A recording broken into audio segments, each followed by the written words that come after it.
Class 9 का chapter 7 mathematics में हम लोग सॉल्व कर रहे थे। तो आज हम लोग क्वेश्चन नंबर 7 को सॉल्व कर रहे हैं कि इसमें दिया गया है, एक आकृति दिया गया है और उसमें बताया गया है कि ए बी एक रेखाखंड है। ए बी यहाँ से यहाँ तक जो रेखा है वो रेखाखंड ए बी है और पी इसका मध्य बिंदु है। पी इसके सेंटर में है, ये जो लाइन है इसके बीचों बीच है, यानी कि ये जो भुजा है ये भुजा इसके बराबर है। ए पी और बी पी दोनों बराबर है, ठीक है।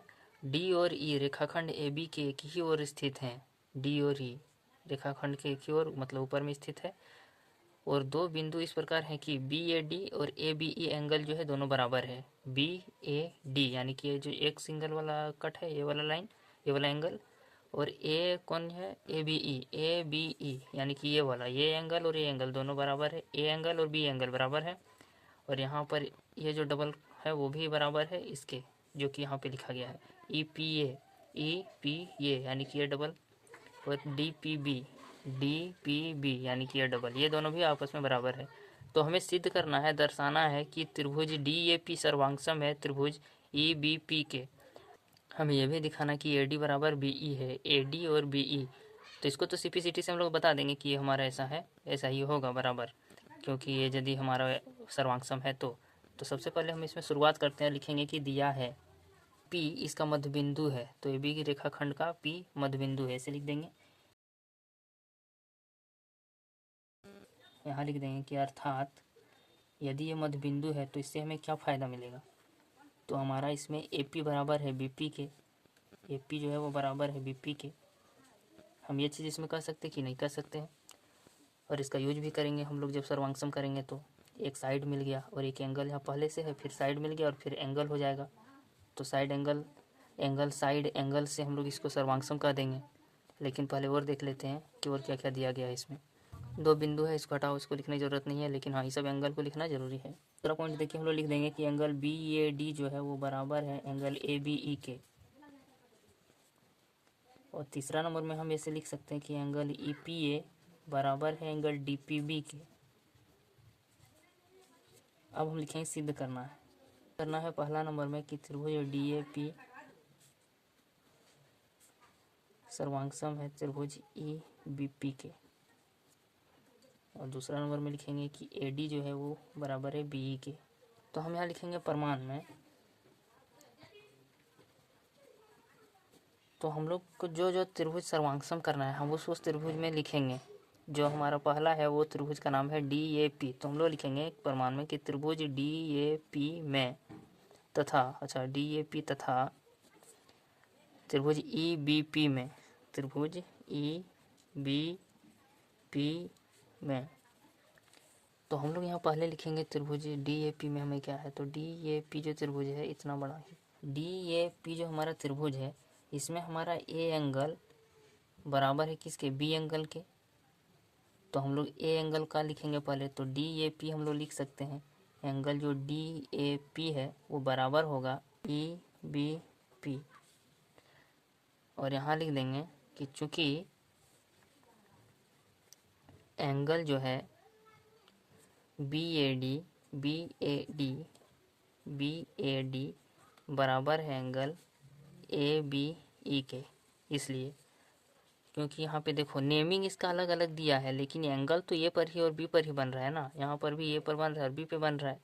इसमें दिया क्या है कि बी ए डी, तो हम लोग इसमें क्या कर दिए, डी ए पी इतना ही ले लिए, एंगल वही है, एंगल चेंज नहीं हुआ है, ठीक है। तो ऐसा कर सकते हैं हम लोग।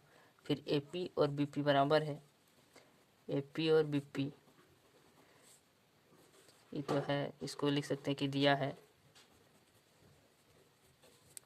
या फिर लिख सकते हैं कि P मध्य बिंदु है AB का, ऐसा लिख सकते हैं।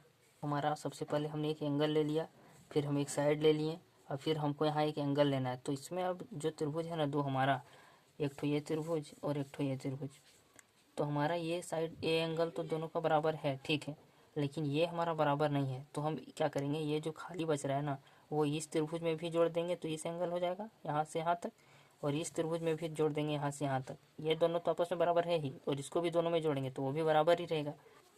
तो हम लोग क्या करेंगे कि डी पी ए बनाने के लिए, चूँकि हमको जो दिया गया है ई पी ये दिया है ना, ई पी ये बराबर है, तो एंगल ई पी ये इसमें हम लोग क्या जोड़ेंगे, ई DPA में जोड़ देंगे इस एंगल को, DPE को, DPE को, इसी को हमको दोनों में जोड़ना है, यही एंगल को, ठीक है। और फिर हम इधर जोड़ेंगे, यानी कि DPB हमारा अगला एंगल होगा, DPB, इसमें हम लोग जोड़ेंगे एंगल DPE को, DPB में हम लोग DPE को जोड़ दिए, DPE दोनों साइड है तो इसको काट भी सकते हैं, तो वही ना बचेगा बराबर हमारा, ठीक है। तो अब हम इन दोनों एंगल को जोड़ेंगे तो हमारा क्या आएगा, हमारा आ जाएगा एंगल DPA बराबर हो जाएगा EPB के, ये दोनों एंगल हमारा बराबर हो जाएगा, ठीक है। और इसका आप लोग रीजन में लिख देना कि दोनों ओर DPE जोड़ने पर, और ये चीज़ दिया था, ये जो है EPA, पहले एक बार लिख देना कि एंगल EPA बराबर है, यहीं पे चूंकि दे देना, चूंकि यहाँ एंगल EPA बराबर है एंगल DPB के, जो कि दिया है। उसके बाद हम लोग इसमें इसी में क्या किए, DPB है ना, EPA है ना, इसमें हम लोग DPE जोड़ दिए, तो यहाँ लिख देंगे कि दोनों ओर एंगल DPE जोड़ने पर, अब कि अतः एंगल साइड एंगल सर्वांग समता नियम से त्रिभुज DAP जो है वो सर्वांग सम हो जाएगा त्रिभुज EBP। जब दूसरा चीज प्रूफ करने दिया, सिद्ध करने AB बराबर BE, तो हम लोग लिख देंगे कि चूंकि त्रिभुज DAP जो है वो सर्वांग सम है त्रिभुज EBP के, इसलिए CPCT से क्या कह सकते हैं कि हमारा जो AD है, AD वो बराबर होगा BE के, AD BE बराबर होगा, इसी को प्रूव कर देना है। क्वेश्चन नंबर 8 में दिया गया है कि एक समकोण त्रिभुज ABC में कोण C समकोण है, ABC में C 90 डिग्री का है, समकोण है। M कर्ण AB का मध्य बिंदु है, AB लाइन में M जो है वो इसके मिड पॉइंट में है, यानी कि AM और BM दोनों बराबर है। अब बोला गया है कि C और M को मिलाकर D तक इस प्रकार बढ़ाया गया है कि DM और CM बराबर है, DM ये और CM ये दोनों भी लाइन CM और DM भी बराबर है आपस में। अब इसमें दिया गया है कि बिंदु D को B से मिला दिया गया, अब B को D से मिला दिया, कोई बात नहीं, हटा उसको। दर्शाइए कि AMC त्रिभुज BMD के सर्वांग सम है, और DBC एक समकोण है, यानी कि एंगल B हमारा 90 डिग्री है, वो भी दर्शाना है, वो दिया नहीं है ये। अब है DBC और ACB, इसको भी सर्वांग सम कीजिए। तो सबसे पहले हम लोग सीरियली बनाते हैं। सबसे पहले क्या दिया है कि AMC सर्वांग सम है त्रिभुज BMD, तो हम लोग लिख लेते पहले दिया क्या है, हमको ये चीज़ सबसे पहले प्रूफ करना है, तो दिया है। तो इसमें पहला चीज़ दिया है कि एंगल C जो है वो 90 डिग्री है, तो ऐसा आप लिख सकते हो एंगल C 90 डिग्री है।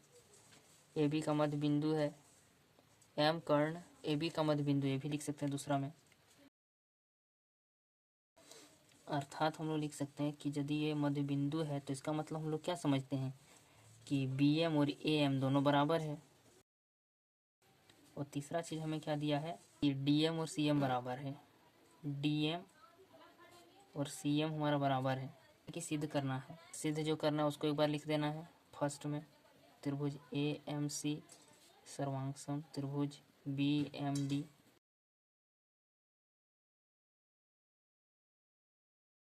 अब हम लोग लिखेंगे प्रमाण में। सबसे पहले हमें क्या प्रूफ करना है, सिद्ध करना है कि AMC जो त्रिभुज है वो BMD त्रिभुज के सर्वांग सम है। तो हम लोग देख लेते कि AMC कहाँ है, AMC यानी कि ये वाला त्रिभुज, और BMD और ये वाला त्रिभुज। यहाँ पे लिखेंगे कि त्रिभुज AMC तथा त्रिभुज BMD में, सबसे पहले हम इसको सॉल्व कैसे करेंगे। अब AMC को AMC और BMD को, तो इसमें हम लोग क्या लगाएंगे, कौन सा सर्वांग समता का नियम लगाएंगे। तो साइड हम यहाँ पे है और एक तो साइड, ये दोनों बराबर है दोनों त्रिभुज का आपस में, और ये जो एंगल है ये किसी तरीके से यदि बराबर हो जाता तो साइड एंगल साइड हम लोग लगा लेते हैं, ठीक है। क्योंकि हमको यदि साइड लगाना है तो ये वाला साइड और ये साइड बराबर हमको नहीं मिला हुआ है, तो वो नहीं हम बराबर कह सकते हैं, लेकिन हम लोग इस एंगल को कह सकते हैं, एक ही चांस है, इसी को कहना पड़ेगा। तो साइड एंगल साइड हम लोग लगाएंगे तो इसको बराबर कौन सा नियम से कह देंगे, शीर्षाभिमुख कोण से। शीर्षाभिमुख कोण होता है ना, जब दो लाइन आपस में कटता है तो उसके आमने सामने का जो कोण होता है वो बराबर होता है, तो हम लोग वही लिखेंगे। तो अभी पहले हम लोग लिखते हैं कि ए एम जो है वो हमारा बराबर है बी एम के, तो हम लोग यहाँ लिखेंगे कि ए एम जो है वो बराबर है बी एम के, जो कि यहाँ पर दिया है, मध्य बिंदु है ना, तो दिया है, पहले ही बोल दिया है कि एम मध्य बिंदु है बी का। यहाँ पर आप ये भी लिख सकते हो कि एम कर्ण ए बी का मध्य बिंदु है, ए बी का मध्य बिंदु है एम, ऐसा लिख सकते हो, कोई ज़रूरत नहीं है, और नहीं भी लिखोगे दिया है कर दोगे हो जाएगा। तो साइड एक हो गया। अब एंगल लिखेंगे तो ए एम सी लिखेंगे, एंगल ए एम सी जो है वो बराबर होगा एंगल बी एम डी, और इसका कारण दे देंगे शीर्षाभिमुख कोण। तो साइड एंगल हो गया, फिर एक साइड लिखना है, यानी कि हमको सी एम को बराबर लिख देना है, सी एम बराबर हो जाएगा हमारा सी एम डी एम के, डी एम जो कि दिया गया है, तो इसको भी लिख देंगे दिया है। तो अब हम लोग लिख देंगे कि अतः हमारा जो त्रिभुज है वो सर्वांग है, कौन से नियम से, साइड एंगल साइड सर्वांग समता नियम से। त्रिभुज ए एम सी सर्वांग सम है त्रिभुज बी एम डी के। अब CPCT से अब हम लोगों को सिद्ध करना है कि DBC एक समकोण है, DBC एक समकोण है, यानी कि एंगल B जो है DBC ये वाला जो एंगल है वो क्या है 90 डिग्री, वो सॉल्व करना है। तो हम लोग अभी AMC त्रिभुज और BMD त्रिभुज को सर्वांग सम कर लिए, तो CPCT से हम लोग क्या करेंगे, इस एंगल को और इस एंगल को बराबर कर देंगे, यानी कि MAC को एंगल MAC को बराबर कर देंगे एंगल MBD से। यहाँ पे लिखेंगे कि त्रिभुज ACB एक समकोण त्रिभुज है, समकोण त्रिभुज है कि नहीं, सी में 90 डिग्री बन रहा है, समकोण त्रिभुज है। तो ये यदि समकोण त्रिभुज है तो इसका ये एंगल और ये एंगल दोनों क्या होगा, 45 होगा, 90 है तो ये दोनों भी 90 होगा मिल के, तो 45 90 डिग्री, तो ये हमारा 45 डिग्री आ गया है, ठीक है। तो ये हम लोग यही लिखेंगे कि ACB एक समकोण त्रिभुज है, इसलिए एंगल ABC बराबर होगा 45 डिग्री की, 45 डिग्री हो गया। और एंगल जो हमारा है एम और एक एंगल और होगा 45 डिग्री, कौन वाला, BAC, एंगल BAC ये भी क्या होगा 45 डिग्री। अब एंगल DBC के लिए, DBC को हम लोग को समकोण करना है, तो इसके लिए हम लोग क्या लिखेंगे, जो हमारा DB और C जो है हम यहाँ पे लिखेंगे सीधा कि एंगल जो है DBM प्लस एंगल जो है ABC is equal to 90 degree होगा। अब यहाँ पे कारण में हम लोग लिखेंगे जो DBM है, DBM कि चूँकि DBM जो हमारा है यहाँ पर लिख देंगे कारण में, चूँकि एंगल DBM जो है DBM वो हमारा बराबर है किसके, एंगल MAC के। और यहाँ कारण में यही लिखेंगे क्योंकि त्रिभुज जो हमारा है AMC वो सर्वांगसम है त्रिभुज BMD के, इसलिए हमारा ये दोनों एंगल बराबर है, और इसलिए हम इसको जोड़ रहे हैं 90 डिग्री, क्योंकि एक तो ए एंगल है 45 डिग्री और ए एंगल है 45 डिग्री। तो ये एंगल 45 डिग्री कैसे है, ये हमारा समकोण त्रिभुज है, ये 90 डिग्री है, तो ये दोनों 45 होगा, ठीक है। अब फिर बात रही कि इसको 45 कैसे बोल दिए, तो इसको बोल दिए ये दोनों सर्वांगसम है त्रिभुज, इसलिए इसका ये एंगल बराबर है, और समकोण त्रिभुज में हम लोग देख रहे थे कि ये दोनों 45 है, तो ये भी 45 हो जाएगा, ये इसके बराबर है, तो 45 90 डिग्री। हम कह सकते हैं एंगल DBC एक समकोण है,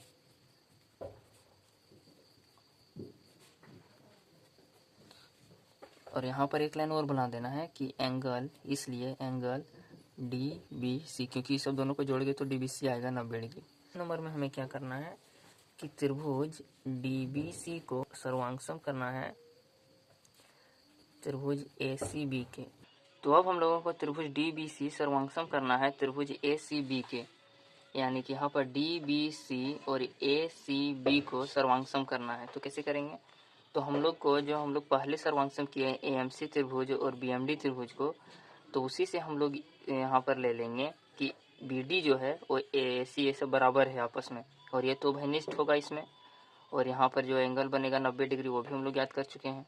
तो साइड एंगल और साइड हम लोग इसमें लगाने वाले हैं। ये त्रिभुज डी बी सी तथा त्रिभुज ए सी बी में क्या है कि हमारा जो डी बी सी का डी बी है वो बराबर है ए सी के। डी बी बराबर है ए सी के। यहाँ पे जो डी बी है वो ए सी के बराबर है। ये हम लोग कहाँ से लिखें? तो हम लोग इसका रीज़न में लिख देंगे कि चूँकि हमारा जो त्रिभुज है ए एम सी वो सर्वांगसम है त्रिभुज बी एम डी के, इसलिए यहीं पर हमारा आप देख सकते हो कि ए सी जो है सर्वांगसमता का जो सिटी है, ए सी जो हमारा वो बी डी के बराबर है कि नहीं। तो यही हम लोग लिखे, बी डी डी बी एक ही बात है। तो वही हम यहाँ रीज़न में लिख देंगे कि चूँकि हमारा जो त्रिभुज है ए एम सी है वो सर्वांगसम है त्रिभुज बी एम डी के, इसलिए हम लोग सिटी का यूज करके डी बी बराबर ए सी किए हैं। ठीक है, डी बी सी हमारा ए सी बी के बराबर है। सिद्ध कर चुके हैं कि 90 डिग्री है और ये दोनों बराबर है। और इसमें भी देखो यहाँ BC यहाँ पे CB यानी BC यहाँ भी लिख सकते, कोई दिक्कत नहीं, इसको घनिष्ठ लिखेंगे रीजन।